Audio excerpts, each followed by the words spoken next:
தத்துவம் இல்லாத தலைவனை ரசிகன் தான் தேர்ந்தெடுப்பான். அதுதான் இங்கே நடந்துகிட்டு இருக்கு. இப்போ நாம் தமிழர் கட்சி பிஜேபியிலேருந்து எப்போ விலகி நின்றுச்சு? மோடி எங்கள் ஐயான்னு ஒரு ஓட்டு கேட்கலையா? பிஜேபி ஓட்டு கேட்கலையா? சீமானு நான் தமிழன் ஏன் கட்சி வச்சுக்கணும்? நான் ஹிந்திக்காரன், நான் பீகாரின்னு கட்சி வச்சிருக்கானா? தமிழுங்கிறது மொழிமா. திமுக திட்டத்துக்காக வேண்டிய ஒரு கட்சியை உருவாக்குற ஜெயலலிதா தான் உருவாக்கிட்டு போச்சு சீமானை. மாற்றுக்கிறது கிடையாது. இவரை விட விஜய் பெட்டர்னு சொல்லுவோம். இவர் ஊர்காசை வாங்கி தூங்கிட்டு இருக்காரு. விஜய் ஊர்காசை வாங்கலையா? அப்பனே பணக்காரர் தான், எஸ்எஸ்சியே பணக்காரர் தான். ஒரு விஷயம், தாவேக்கா எதிர்கட்சி அவருங்கிறது வந்து ஏடிஎம்கேயோட பலவீனத்தை வச்சு சொல்றாங்க. ஏன்னா ஏடிஎம் கட்சி பூரா உடஞ்சி நிற்குது. யார் வந்து எதிர்கட்சியாக வரலாம், அது தாவேக்கா அவருக்கு சந்தோஷம். ஏன் நாம் தமிழர் வந்தா உங்களுக்கு பயமா? நம்பர் தான் வா, ஒரு எம்எல்ஏ உள்ள வாங்கம்மா 2026 நான் பொலிட்டிக் பேசுறதே விட்டுருக்கேன். தங்கம் டிவி நேயர்களுக்கு வணக்கம். இன்று நம்மோடு இணைந்திருப்பது திமுகவின் வழக்கறிஞர் தமிழ்வேந்தன் அவர்கள். வணக்கம் சார். வணக்கம். எப்படி இருக்கீங்க? நலமா இருக்கு. இப்போ அண்ணாமலை அவர்கள் வந்து இடையில வந்து என்ன பேசியிருக்காங்க அப்படின்னா, மோடி அவர்களையும் எம்ஜிஆர் அவர்களையும் கனெக்ட் பண்ணி பேசியிருக்காங்க. அதற்கு பதில் கொடுக்கிற விதமாக முன்னாள் அமைச்சர் ஜெயக்குமார் அவர்கள் வந்து மலைக்கும் மடுவுக்கும் உள்ள வித்தியாசம் தான் மோடிக்கும் எம்ஜிஆருக்கும் உள்ள வித்தியாசம் அப்படின்னு சொல்லியிருக்காரு. இதை நீங்க எப்படி பாக்குறீங்க? ஜெயக்குமார் எதிர்கட்சி தலைவராகவே மாறிட்டாரு. அவர்கிட்ட கொடுத்துடலாம், அதை எடப்பாடிகிட்ட தேவையில்லை. ஏன்னா அமித்ஷா வந்து அம்பேத்கரை பேசினதுக்கு ஜெயக்குமார் தான் பதிலறிக்கை விடுறாரு. எடப்பாடிகிட்ட கேட்குறாங்க, நீங்க என்ன சொல்றீங்க அப்படின்னு. ஜெயக்குமார் என்ன சொன்னாரோ அதுதான் என் கருத்துங்கிறாரு. அப்ப ஏன் எதிர்கட்சி தலைவராக இவர் இருந்துக்கிட்டு ஜெயக்குமார்ட்டி கொடுத்துட வேண்டியதான். ஏற்கனவே அறிஞர் அண்ணாதுரை வந்து அண்ணாமலை திட்டாப்புல. அதுக்கு உங்க அறிக்கை என்னன்னாக்க ஜெயக்குமார் தான் அறிக்கை விட்டாரு. அதுக்கு முன்னாடி ஊழல் தலைவி ஜெயலலிதா நம்மளை பேசிட்டாப்புல. அதுக்கு உங்க அறிக்கை என்னன்னு கேட்டப்ப ஜெயக்குமார் தான் அறிக்கை விட்டாரு. எதுக்குமே எடப்பாடி அறிக்கை விடலை இன்னைக்கு வரைக்கும். ஒன்றிய அரசு எந்த இடத்துலயும் வார்த்தையை பயன்படுத்தல எடப்பாடியோ இல்லை அதிமுகவோ. இன்னைக்கு வரைக்கும் அவங்களுக்குள்ள கள்ள உறவு இருந்துகிட்டு தான் இருக்கு, இல்லாமலாம் இல்லவே இல்லை. ஏன்னா அவங்கள்ட்ட இடி இருக்கு, எடப்பாடிக்கு இடிக்கு வழக்கு பெட்டிக்கு இருக்கு, டெண்டர் முறைகேடு வழக்கு இருக்கு.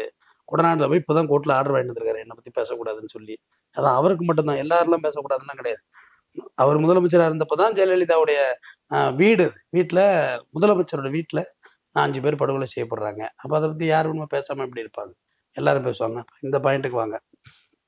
மலைக்கும் மடுவுக்குன்னாரு. இப்போ யார் மலை யார் மடுன்னு தெரியல. அவர் பாரத பிரதமர், இவர் முன்னாள் முதல்வர் எம்ஜிஆர். யார் மலை யார் மடு? அப்போ அவர் மோடி மடுவாகவே இருந்தாலும் அவரோட 4.5 வருஷம் நீங்கள் கூட்டணி வச்சு தானே ஆட்சி நடத்துனீங்க. உங்களை பதவி கொடுத்த சசிகலாவே தூக்கி வெளில பேசுனீங்க. இதெல்லாம் யாரை வச்சு நீங்க எல்லாம் செஞ்சீங்க? அப்ப யார் மலை யார் மடு? அப்ப அண்ணாமலை சொன்னதுக்கு இந்த கம்பாரிசன் தப்புன்னு சொல்லலாம். ஏன்னா எம்ஜிஆர் உயிரோடு இல்லை. உயிரோடு இல்லாதவங்களை வந்து கம்பாரிசன் பண்றது தப்பு. கண்டிப்பா. இப்ப ஜெயலலிதா உயிரோடு இல்லைன்னா ஜெயலலிதா அவங்கள பேசக்கூடாது, அவங்க இறந்துட்டாங்க. கலைஞர் ஐயா உயிரோடு இல்லைன்னா கலைஞர் ஐயாவை பேசக்கூடாது. இருக்கிறவங்க தான் ரியாக்ட் பண்ண முடியும். அப்ப மோடியோட கம்பேர் பண்றது தப்பு. அதுக்கு தான் விளக்கம் சொல்லியிருக்கேன். மொழியை இந்த மலை மடு இந்த மாதிரியான வார்த்தைகள் தேவையில்லைங்கிறது என்னோட கருத்து. கண்டிப்பாக சார்.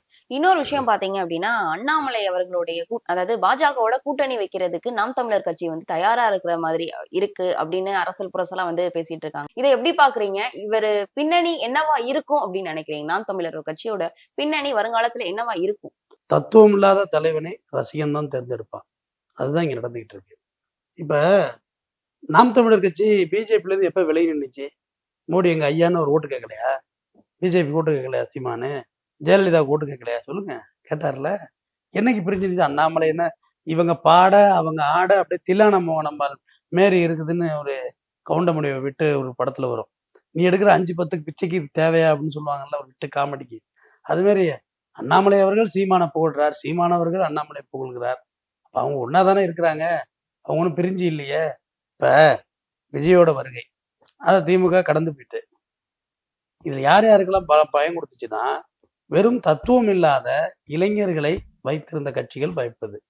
இப்ப டிஎம்கேங்கிறதுமா இன்னைக்கு முதலமைச்சரா ஐயா ஸ்டாலின் ஐயா இருக்காரு, உதயநிதி ஐயா இருக்காரு, யாரு வேணுமோ முதலமைச்சர்களா இருக்கலாம். ஆனால் இங்க அறிஞர் அண்ணாவுடையும் பெரியாரையும் கலைஞர் கருணாநிதியும் ஏற்றுக்கொண்டவர்கள் தான் திமுக இருக்கிறாங்க. நீங்க தலைமை மாறுவதனால கட்சி விட்டுலாம் போக மாட்டாங்க. திமுகங்கிறது ஒரு சித்தாந்தத்தால் இம்பாக்ட் ஆனவங்க மட்டும்தான். பெரியாரை பிடிக்கும், பெண்ணிய விடுதலை பேசுவாங்க, கடவுள் மறுப்பு பேசலாம், பேசுவதற்கு 1000 இருக்கு. கம்யூனிசம் இருக்குல்ல, 4 பேர் தான் கட்சியில இருப்பாங்கன்னு சொல்லுவாங்க. 4 பேரை போய் நீங்க ஒரு 10 கோடி தர்ற இந்த கட்சிக்கு வான்னு கூப்பிடுங்களா, வரமாட்டாங்க. காரணம் அது கம்யூனிசம்ங்கிறது ஒரு தத்துவத்தை ஏற்றுக்கொண்டவர்கள். இவங்க யாரை ஏத்திட்டு இருக்காங்க? சீமான்ங்கிறது என்ன தத்துவத்தை ஏத்திட்டு இருக்காங்க? ஒண்ணுமே இல்லையே. நான் தமிழ் தேசியத்தை தமிழ் மையமாக தேசியம்னு ஒண்ணு வச்சிருக்காரு. இல்லம்மா. தமிழ் தேசியம்னு ஒண்ணு இருந்தா தெலுங்கு தேசியம்னு ஒண்ணு இருந்திருக்கணும். மலையாள தேசியம்னு ஒண்ணு இருந்திருக்கணும். ஹிந்தி தேசியம் அப்படி ஒண்ணு இல்லம்மா. எத்தனை முறை தமிழ் தேசியம், திராவிட தேசியம் ஒண்ணுதான்னாலும் இவருக்கு புரியல. புரியலையா? இல்ல புரிஞ்சுக்க மறுக்கிறாரான்னு தெரியல. மாற்று அரசியல் தமிழ் தேசியம்னா என்ன? இப்ப நான் தமிழன் தான். நான் நான் தமிழன் ஏன் கட்சி வச்சுக்கணும்? நான் ஹிந்திக்காரன், நான் பீகாரின்னு கட்சி வச்சிருக்கானா? தமிழ்ங்கிறது மொழிமா. நம்ம இருக்கல ஆதி போன்ற கல் தோன்றி முன் தோன்றா மொழி நம் மொழி. தமிழ் தேச தத்துவம் என்னன்னு கேட்கிறேன். நெய்தல் படை கட்டுவோங்கிறார். நெய்தல் படை எப்படி கட்ட முடியும்? அது சென்ட்ரல் கவர்மெண்டோட சர்க்காரோடது. எப்படி நீங்க கட்டுவீங்க? ஒரு மீன் கச்சத்தீவை மீட் போனார். எப்படி மீட்போன்னு கேட்டப்ப நீதிமன்ற வாயில தான் மீட்போங்கிறாரு. அதாம்மா, அப்படிதாம்மா. இவர் சொல்ற எந்த விஷயமும் நிறைவேறாது. இவர் இப்ப அதை தொட்டு தான் நீங்க இவ்வளோ யோக்கியதைகளை பத்தி பேசுனீங்க. நான் தனி மனித தாக்குதல் நடத்த வேண்டாம், நினைக்க வேண்டாம். நித்யானந்தா சுவாமிகள் பணம் வச்சிருக்கதோ காசு வச்சிருக்கதோ எனக்கு பெருசு இல்லை. வெறும் வெள்ளக்கார ஃபிகரா வச்சிருக்கான்னு சொல்றான். இதான் உங்க தத்துவமா? இதான் தமிழ் தேசியமா? போர் உச்சகட்டத்துல நடந்துகிட்டு அங்க இறந்து மடிந்துகிட்டு இருக்க உள்ளதான் உங்களுக்கு இட்லிக்குள்ள ஆமக்கறி வச்சு கொடுத்துக்கிட்டு இருந்தாங்களா? இதெல்லாம் வந்து மலிவா கேவலமா இல்லை. ஸ்கிரிப்ட் பேசக்கூடாதுமா. அவர் எடுத்த ஸ்கிரிப்ட் அப்படியே பேசிட்டு இருக்க கூடாது உட்காந்து. இன்னமும் அதை நம்பிக்கிட்டே இருக்காங்க பாருங்களேன். ஒரு விஷயத்த எனக்கு என்ன தெரியுமா வருத்தம்? ஒரு நம்ம வீட்டுல சின்ன குழந்தைங்களுக்கு கதை சொல்லுவோம். அப்பா பைக்ல வந்துட்டு இருந்தேன்னா நடுவில் வந்து ஒரு பெரிய புலி ஒன்று வந்துச்சா, காலை பிடிச்சி அப்படியே சொலட்டி அடிச்சேன். அப்படியா அப்படின்னு குழந்தை கேட்கும். ஏன்னா அது பார்க்குற பெரிய ஹீரோவை தன் தந்தை தான். ஒருவேளை நம்ம அப்பா அடிச்சிருப்பாரு அப்படின்னு கதை கேட்கும். அப்படியே தூங்கிடும். அந்த குழந்தை நாளைக்கு ஓட்டு போட போறதுல அப்படியே தூங்கிடும். ஆனா 30 வயசு இருக்க தட்டிமாடுங்க மாதிரி இருக்கு. இவங்களும் அந்த கதையை கேட்கறாங்க பாருங்க. இவர் போய் அங்க 2009 எங்க இருந்தாரு? இவர் வந்து அதுக்கு பேட்டி கொடுக்குது அந்த லேடி. என்னோட இருந்துவிட்டு நீ எங்க போய் அவர் படத்துல இருந்தாருமா, வாழ்த்துக்கள் படம் எடுத்துக்கிட்டு இருந்தாருமா அந்த இயர்ல. அங்க போய் பார்த்தோம்ன்றாரு, அங்க போய் இருந்தோம்ன்றாரு. தம்பிக்கு சாப்பாடு இளநீர் மரத்துல உள்ள பண்டியை அடிச்சுட்டு வான்னு சொன்னாராம். மாபெரும் தலைவன் பிரபாகரன். தமிழினத்தின் மாபெரும் ஒப்பற்ற தலைவன். நான் யாருமே மறுக்கலையே. நான் சேக்குவாரா மாதிரி, பிடல் காஸ்ட்ரோ மாதிரி, மார்க் லுக்வானி மாதிரி நான் பாக்குறேன். அப்படிப்பட்ட உயர்வான உன்னதமான மனிதன் உனக்கு ஆமக்கறி போட்டு சோறு போட்டுட்டு இருந்தாரா? அவருக்கு வேற வேலை இல்லை. போர்ல தான் புள்ள வரையும் சேர்த்திருக்காம, பாலச்சந்திர வரையும் சேர்த்திருக்காமா. அப்படி எல்லாத்தையும் தியாகம் பண்ண ஒரு மனிதனை எதையுமே தியாகம் பண்ணாத நீங்க பேசிட்டு உட்காந்துருக்கீங்க. நீங்க என்ன தியாகம் பண்ணிருக்கீங்க சொல்லுங்க? 8 வாட்டி ஜெயலலிதா உங்களை திட்டமிட்டு குண்டாசுல உள்ளதுக்கு போட்டுச்சு. திமுக திட்டத்துக்காக வேண்டிய ஒரு கட்சியை உருவாக்கணும் ஜெயலலிதா தான் உருவாக்கி விட்டு போச்சு சீமான. மாற்றுக்கிறது கிடையாது. இப்ப விஜய்கிட்ட வர்றாங்கன்னு சொன்னீங்க. அப்ப இதுலயே தெரிஞ்சுக்க வேண்டியது தானே? தத்துவம் இல்லாத தலைவரை ஏத்துக்கிட்டவங்க மாறி மாறி தான் போவாங்க. ஏன்னா காளியம்மாளை பிசிறுனாரு, நத்தம் சிவசங்கரை பிசிறுனாரு, ராஜீவ்காந்தி நேரா திமுகவுக்கு வந்து இன்னைக்கு மாணவர் அணியில வெயிட்டா இருக்காரு. அப்போ உங்க தலைமையோட தத்துவம் என்ன? இன்னொரு கட்சிக்கு போக முடியுது. நாம் தமிழர் என்ன ஓரம் கட்டிட்டு நான் எந்த கட்சிக்கும் போகல, ஐ எம் லிவ் இட் அப்படின்ட்டு போறது தானேமா ஒரு மனிதனுக்குரிய அழகு. ஒரு கட்சியில இருந்து இன்னொரு கட்சி போக முடியுது, உங்களால மூவிங் ஆக முடியுது இல்ல. அப்போ உங்க தத்துவம் ஏற்றுக்கொள்ளப்படலை இருந்தாலும் உண்மை. திமுக ஒரே ஒருத்தர் போக சொல்லுங்க, நாம் தமிழருக்கு போக மாட்டாங்க. திமுக கட்சி விட்டு நீக்கிடுச்சுன்னா வெயிட் பண்ணுவாங்க. நாங்க திருப்பி மறுபடியும் மன்னிப்பு கடிதம் எடுத்து அறிவாலயத்தில் கொடுத்து மறுபடியும் நமக்கான பனிஷ்மெண்ட்டை கொடுத்து மறுபடியும் அந்த கட்சிக்குள்ளதான் ஏத்துப்பாங்க. வெளில போக மாட்டாங்க. வெளியில போனவங்களாம் ஆட்டமே காலி தான் இருக்கு. சரிங்க சார். அப்ப நீங்க சொல்ற இதுக்கே வரலாம். இப்போ ஏன் நாம் தமிழர் கட்சியில இருந்து விலகி திமுகவிற்கு வரல? விஜயோட கட்சி தாவேக்காக்கு தானே செல்கிறார்கள் நிறைய பேர். அதாவது இளைஞர்களை வந்து மேல கொண்டு வரணும் அப்படின்னு சொல்லிட்டு தாவேக்காக்கு தானே செல்றாங்க. ஏன் திமுகவுக்கு வரமாட்டேங்கிறாங்க நாம் தமிழர் கட்சியில இருந்து விலகினவர்கள்? திமுகவுக்கு வரணும்னா திமுக தத்துவத்தை உங்களால ஏத்துக்க முடியணும். திமுக வந்து ஒரு பெரிய கட்சி. அதுல உடனே பொறுப்புகள்லாம் கிடைச்சிடாது. அதை முதல்ல உணரணும். இப்ப விஜய் கட்சிக்கு போனா உடனே பொறுப்புகள் கிடைக்கும். ஏன்னா கம்மியான பேர் தான் அங்க இருக்காங்க. மாநாட்டுக்கு வந்தவங்களை வச்சு நீங்க கட்சி கால்குலேட் பண்ணாதீங்க. அரசியல் ஓட்டு போடக்குள்ள தலைங்கீழா போயிடும். இங்க வந்து யோகி பாபுவின் ஒரு மாநாடு போட்டாலும் பயங்கர கூட்டம் வருமா? ஆனா அதுக்காக ஓட்டு போட்டுற மாட்டாங்க. ஓட்டுங்கிறது வந்து உங்க சித்தாந்தத்தை புரிஞ்சு இன்னாருக்கு போட்டா பெட்டரா இருக்குமோன்னு தோணும். எடப்பாடி கூட தான் வந்து இந்தியாவில் கொண்டு திட்டி பார்த்தாங்க. டிஎம்கே ஓட்டு போட்டாங்களா? போட மாட்டாங்க. ஏன்னா ஒரு 11 தேர்தலில் தொடர்ச்சியாக திமுக வெற்றி பெறுகிறது. 11 தேர்தல் எந்த தேர்தலையும் ஜெயிக்கல ஏடிஎம்கே. பிரதான எதிர்கட்சிமா, சாதாரண கட்சியில பிரதான எதிர்கட்சி. நம்முடைய முதலமைச்சரா 10 ஆண்டுகள் தொடர்ந்து இருந்த கட்சி. மக்கள் உங்களை தூக்கி எறிகிறாங்க. விஜய் கட்சிக்கு போனா, சீமான் கட்சிக்கு போனா இது கிடைக்கும். நம்ம இது பொறுப்புகள் கிடைக்கும், பதவிகள் கிடைக்கும். நீங்க அதை புரிஞ்சுக்கணும். நான் உங்களை தப்பு சொல்லலை. இவர்கிட்ட இருந்து மல்லடிக்கிறதோட விஜய்கிட்ட போய் இருக்கலாம், தப்பே இல்லை. ஏன்னா இவர்கிட்ட இருந்து சுத்தமா வாழ்க்கை வந்து வாழா வெட்டியா போறது, அங்க போய் வெட்டியா வாழாம இருக்கலாம். என்னமா அதனால அங்க போறதுனால தப்பு கிடையாது, தாராளமா போட்டோம். இவரை விட விஜய் பெட்டர்னு சொல்றேன். இவர் ஊர்காசை வாங்கி தின்னுட்டு இருக்காரு. விஜய் ஊர்காசை வாங்கலையே, அவன் அப்பனே பணக்காரர் தான், எஸ்எஸ்சியா பணக்காரர் தான். எஸ்எஸ்சி அம்மா சோபா அவங்களே எத்தனை கல்யாண மண்டபம் இருக்கு, அந்த கல்யாண மண்டபத்தையெல்லாம் வாடகைக்கு விட்டாலே போதுமே, ஒரு கட்சி நடத்துற அளவுக்கு காசு வரும். அதை விட்டு அவர் தாராளமா அவர்கிட்ட போறதெல்லாம் தப்பு கிடையாது. அவர் தனி மனித உழைப்பால வந்து ஒரு விஜய். இவர் என்னத்தை எடுத்தது 4 படம், அது சரியா போல. ஆனா இன்னைக்கு வந்து அவர் லேண்டர் ஒரு கார்ல சுத்துறாருல, உழைச்சி வாங்கி சுத்துங்க. ஒரு அம்பாசிடர் கார் வாங்க, ஆட்டோ வாங்கி சுத்திட்டு இருங்க, உழைச்சி வாங்க. ஆண்டு ஒரு திரள் நிதியை வாங்கிட்டு பொங்கல் கொண்டாடுறாருல. ஏமா நான் இது எனக்கு பேசவே அசிங்கமா இருக்கு. நான் தமிழர்களை விட்டு பாக்கி யாரும் தமிழர்கள் இல்லை அப்படின்னு சொல்லி டிஎன்ஏ டெஸ்ட். திரள் நிதின்றது எல்லா கட்சியில இருந்து வாங்குற ஒரு விஷயம் தானே சார்? கட்சி நிதி வாங்குறது வேறமா, நீங்க வாங்கி கூத்தடிக்கிறது வேற. திரள் நிதி எதுக்கு வாங்குவாங்கன்னா, கட்சி மாநாட்டுக்கு வாங்க, கம்யூனிஸ்ட் கூட தாங்க வாங்குறாங்க. என்ன கோடி கோடியா வாங்குறாங்க. திரள் நிதி வாங்கி நீங்க கும்பலா அடிக்கிறது திரள் நிதி கிடையாதுமா. தெலுங்குக்காரவங்க முதலமைச்சர் ஆகக்கூடாதுன்னு திட்டுறாரு, கன்னடக்காரவங்க முதலமைச்சர் ஆகக்கூடாது திட்டுறாரு. பழனிசாமி முதலமைச்சர் தமிழன் தானே, அவர் கட்சியில போய் சேர்ந்துட வேண்டியதானே. அப்போ உங்க வீட்டில் இருக்க கயல் வழியை தான் நீங்க வீட்டை விட்டு வெளியேற்றணும். அவங்க தெலுங்குக்காரவங்க தானே, செப்பண்டி தானே வீட்டில். அப்போ நீங்க அவங்கள வெளியேற்ற மாட்டீங்க. இது குடும்ப அரசியல் கூடாதுன்னாரு, வாரிசு அரசியல். புதுக்கோட்டையில் யார் கேண்டிடேட்டு? கயல்விழி அண்ணன் தானே. யார் கொடுத்தாரு சீட்டு? திருப்பூர்ல போய் இது திறந்து வைக்கிறாங்க, ஆஃபீஸ் திறந்து வைக்கிறாங்க கயல்விழி. அவங்க டான்ஸ் ஆடிட்டு நிற்கிறாங்களா, அதுக்கு என்ன வழி? தத்துவம் என்பது குடும்பத்துக்கும் ஏற்றதா இருக்கட்டும்.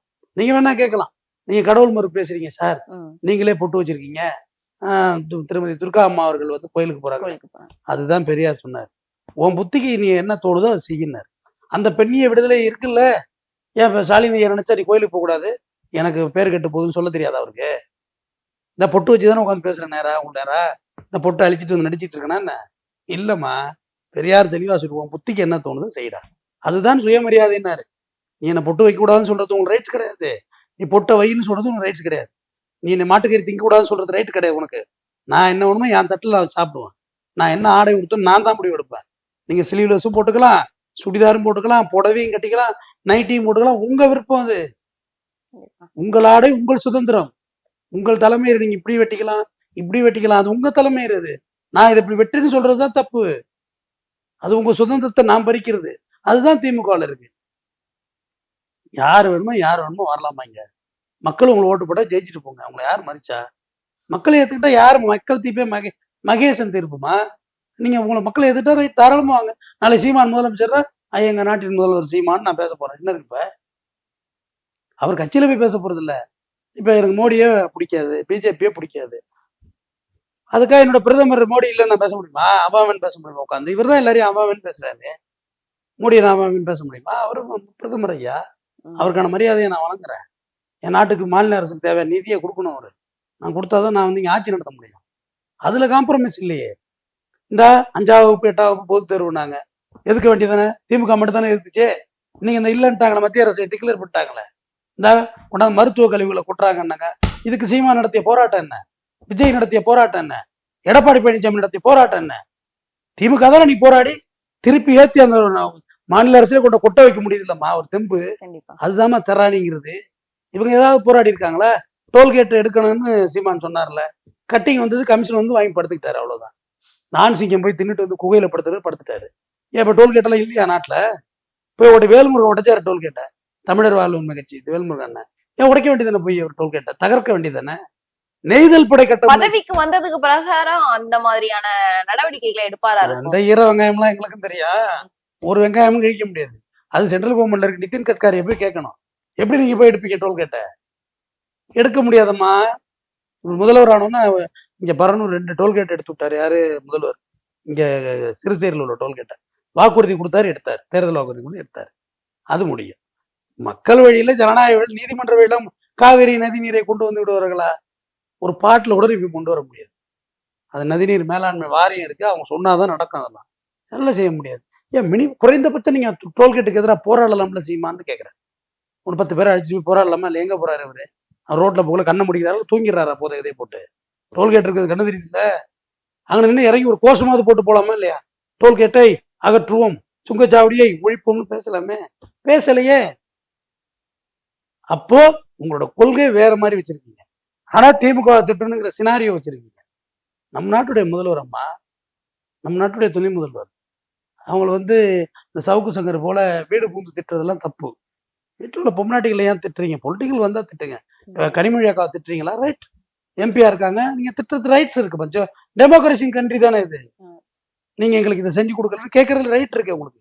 காரை மறிச்சு கேட்கலாம், எங்களுக்கு இதை செஞ்சு கொடுக்கல, இந்த பாருங்க. வீட்டில் இருக்கவங்களை ஏன் திட்டுறீங்க? அப்போ உங்களுக்கு அரசியல் தெரியல, நாகரிகம் தெரியல. கண்டிப்பா சார்.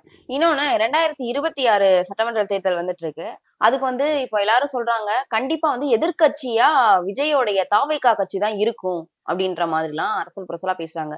அந்த மாதிரி எதிர்க்கட்சியா வந்தா திமுகவுக்கு அச்சம் ஏற்படுமா? பதற்றம் ஏற்படும்னு நினைக்கிறீங்களா? முதல் விஷயம், தாவேக்கா எதிர்கட்சியா வருங்கிறது வந்து ஏடிஎம்கேட பலவீனத்தை வச்சு சொல்றாங்க. ஏன்னா ஏடிஎம்கே சுக்குநூறா உடஞ்சி நிக்குது. என்ன செய்யறதுன்னே தெரியல ஏடிஎம்கேட நிலைப்பாடு. ஏன்னா இவங்க சசிகலா அவங்க ஒரு பக்கம் பிரச்சனையா இருக்காங்க, டிடிவி டிடிவி தினகரன் ஒரு பக்கம் இருக்கு, ஓபிஎஸ் ஒரு பக்கம். ஒரு ஒரு கட்சியோட முதலமைச்சர் 3 முறை முதலமைச்சர்ப்பா, அவர் தனிச்சு போய் நிக்கிறாருமா பலாப்பழ தின்னத்துல. இதை விட வேற என்ன சொல்றது? கட்சி சில்லு சில்லா போயிட்டு எடப்பாடி தான் என்ற அதிகாரத்தை விடவே இல்லை. அகங்காரத்தை, அதிகாரம் இல்ல, அகங்காரம் விடவே இல்லை. அப்ப விஜய் வருவதற்கு வாய்ப்பு இருக்கு. 2026 திமுக முதலமைச்சர், அதுல மாற்று கருத்து கிடையாது. ஆனா யார் வேணுமோ எதிர்க்கட்சியா வரலாம். அது தாவேக்கா வருவது சந்தோஷம். ஏன் நாம் தமிழர் வந்தா உங்களுக்கு பயமா? தெம்பு இருந்தா வாங்க. இதுல நம்ம பயம் என்ன மாதிரி வாங்கம்மா, ஒரு எம்எல்ஏ உள்ள வாங்கம்மா. 2026ல நான் பொலிட்டிக் பேசுறதை விட்டுறேன். ஒரே ஒரு எம்எல்ஏ நாம் தமிழர் உள்ள வரட்டும். தாவேக்காலையும் சொல்றேன், விஜய் ஒரு தொகுதியில் நின்று ஜெயிச்சுக்கலாங்கிறதா என்னோட நம்பிக்கை. ஏன்னா அவ்வளவு ஈஸி இல்லை. விஜயகாந்த் சாரை விட விஜய் பெரிய மக்கள் தலைவன் கிடையாதுமா. விஜயகாந்த் ஃபர்ஸ்ட் தேர்தலில் ஒரு சீட் தான் ஜெயிச்சாரு. 2வதுல இடைமுறை போட்டுட்டு பொது இது எதிர்கட்சி தலைவராக உட்கார்ந்தாரு. அந்த மாதிரி ஏதாவது விஜய் ஸ்ட்ராட்டஜி மூவ் பண்ணா மட்டும்தான் அதுவும் நடைபெறும். கூட்டணி இல்லாம இங்க அரசியல் பண்ணவே முடியாது. வெளிப்படையா சொல்றேன், கூட்டணி ரொம்ப பலமானது, கூட்டணி கட்சிகள் ரொம்ப முக்கியமானது. இன்னொன்னு திமுக கூட்டணிகள்லயும் சலசலப்பு இருக்கு அப்படின்னு சொல்லிட்டு விமர்சகர்கள் எல்லாம் பல கோணத்துல விமர்சிக்கிறாங்களே, அதை எப்படி பாக்குறீங்க? வீடு இன்னும் சலசலப்பு இருக்கதாமா செய்யும். ஆளுக்கு ஒண்ணு சொல்லுவாங்க, 25 சீட்டு தர கேட்டிருக்காரு வன்னியரசு. அது திருமாவளவன் பாது அவருடைய கருத்து. நாங்க முதல்ல 15 சீட்டு கேட்டோம், 10 சீட்டு கொடுத்தாங்க. அந்த மாதிரிதான் அவர் பதில் ஆனா சொல்றாரு. திருமாவளவன் சார் என்ன சொல்றாங்க அப்படின்னு பாத்தீங்கன்னா, இதுக்கு முன்னாடி நாங்க குறிப்பிட்ட சீட்டு வேணும் அப்படின்னு சொல்லி நாங்க கேட்டதில்ல, இந்த முறையும் கேட்க மாட்டோம், ஆனா கட்சிக்குள்ள பேசிட்டு தான் அதற்கான முடிவை வந்து சொல்லுவோம்னு சொல்லியிருக்காரு. எத்தனை சீட்டு கேட்பாரு? கடந்த கொடுத்த சீட்டுகளோட கூடுதலா கேட்போம்னு சொல்லியிருக்காரு. கூடுதலா கொடுப்பாங்க அந்த முறை. ஏன்னா கட்சி விசிக்காவும் வளர்ந்துருக்குமா, நல்ல வளர்ந்துருக்கு. நல்ல தத்துவார்த்தமான வளர்ச்சி விசிகா. இந்த ஸ்லோ அண்ட் ஸ்டடின்னு சொல்லுவாங்கல்ல, குபு குபு குபுன்னு வந்து புதவில்ல. அந்த தலைமை, அந்த தத்துவம் ஏத்துக்கிட்டது. திருமாவளவன் செய்த ஒரு தியாகத்தை வேற யாரும் செய்யலமா. கல்யாணம் பண்ணிக்கல, அப்பயே சென்ட்ரல் கவர்மெண்ட் எம்ப்ளாயி, தூக்கி போட்டு வீடு வீடா தெரு தெருவா அலைஞ்சி திண்ணை பிரச்சாரம் செய்து செய்து செய்து எம்பவர்மெண்ட் இல்லாத ஒரு சொசைட்டியை எம்பவர்மெண்ட் கொண்டு வர்றது சாதாரண விஷயம் இல்லைம்மா. கண்டிப்பா போய் ஒருத்தன் பேசி வாங்க நம்ம கட்சியில சேருங்கன்னு சொன்னா, இப்ப திமுக போய் கூட்டா வருவாங்க, அதிமுக கூட்டா வருவாங்க. ஒரு சாதாரண எளிய கட்சி போய் கூட்டா வந்துருவாங்களா? அடையானா நீங்க வேற, நான் இதில் உறுப்பினராக இருக்கேன், கிளை செயலாளர் இருக்கேன், மாவட்ட செயலாளர் இருக்குன்னு சொல்லுவாங்க. இவ்வளவையும் ஒட்டச்சி ஒட்டச்சி ஒட்டச்சி பேசி பேசி பேசி தன் திராணியை பூரா கொடுத்து நீ வந்து உருவாக்கியிருக்காரு. மிகவும் மதிக்கிற வாகத்தலைவன் விடுதலை சிறுத்தை திருமாவளவன் அவர்கள். இவங்க எல்லாம் திருமாவளவனை வந்து ரொம்ப எளிதா ஒரு ஒடுக்கப்பட்ட சமுதாயத்தில் வந்துட்டு மிக கேவலமா விமர்சிக்கிறது, ஆளாளுக்கு ஒண்ணு சொல்றது. அதுதான் இங்க இவங்களோட எண்ணங்கள். இவங்க புத்தி இருக்குல்ல, அழுக்கு புத்தி. திருமாவளவன் இல்லாம ஒரு அரசியல் வந்து நீங்க அவரை விட ஒரு சமகாலத்தில் நம்ம நல்ல தலைவரை பார்த்துட்டு இருக்கோம். அவ்வளோ ஸ்ட்ராட்டஜி அவர்கிட்ட, அவ்வளோ தெளிவு. அவர் அழகா ஒண்ணு பேசினாருமா, கோபப்படுபவர்களே இங்க வாழ்க்கையில் தோற்று போகிறார்கள், ஆத்திரப்படாதவர்கள் வாழ்க்கையில் வெற்றி பெறுகிறார்கள் அப்படின்னு சொன்னார். அது ப்ராக்டிக்கலாவே என் லைஃப்ல 2-3 இடத்துல நான் அப்ளை ஆனிச்சு. கோவம் வந்துச்சு, நான் ரியாக்ட் ஆயிருந்தா நான் தோத்துருப்பேன். அந்த வார்த்தை இங்க ஒழிச்சுது. ரைட், ஓகே, எனஃப், பார்த்துக்கலாம். அடுத்த நாள் அவங்களுக்கு வேற மாதிரி ரிசல்ட் அவங்களுக்கு கிடைச்சது. அதுட்டு வாழ்க்கை அந்த விஷயம்லாம் சொல்றாருல்லம்மா. லட்சுமி ராமகிருஷ்ணன் ஐயர் தான், நீங்க பிறப்பால் பிராமணர் அப்படின்னு சொல்லி பேசுவோம். லட்சுமி ராமகிருஷ்ணன் சொன்னாங்க, உண்மையிலே ஒரு அண்ணனா நான் உங்களை எடுத்துக்கிறேன், எனக்கு அண்ணன் இல்லை அப்படின்னு சொன்னாங்க. அது எப்படி முடிஞ்சுது? அந்த எம்பவர்மெண்ட்டுக்கு எப்படி அவர் சொல்ல முடிஞ்சுது? அம்பேத்கரை கொண்டு போய் எப்படி நல்ல வழியில சேர்த்தாங்க? அம்பேத்கர் வந்து இல்லை, எல்லா இடத்தையும் பேசப்படுகிறார். காரணம் திருமாவளவன் தான் அது போட்ட விதை. அதுக்கு முன்னே அந்த அளவுக்கு தெரியல யாருக்கும். கண்டிப்பா பல விஷயங்களை எங்களோட பகிர்ந்து எங்களோட நேர்காணல் கொடுத்தமைக்கு நன்றி. நன்றி.